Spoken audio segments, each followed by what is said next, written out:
Hey, Ed.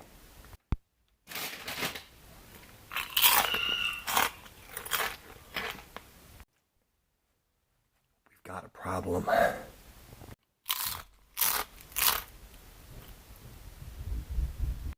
Jimmy has a day off coming up this Friday.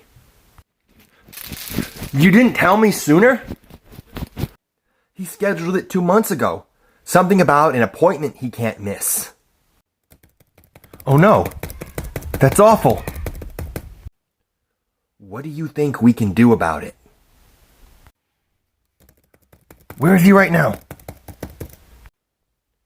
He's tracking in Lexington. And where is he going? He's heading over to the Atlanta drop yard. Okay. I've taken him off that load. I'm sending him to Memphis. Memphis?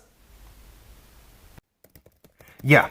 After Memphis, where he's going to be live loaded, he's going to go down to New Orleans.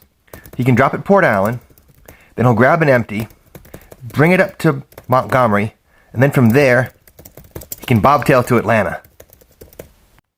That's going to take him at least 4 days. His appointment is in 2. He's going to miss it. He planned this out months in advance.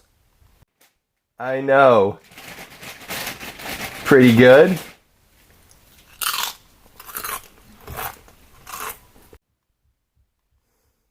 I love you guys. I don't know how you do it. You're welcome. What are you going to tell him? Oh, that he can bobtail home once he finishes delivery. Besides, he should have planned out his time better.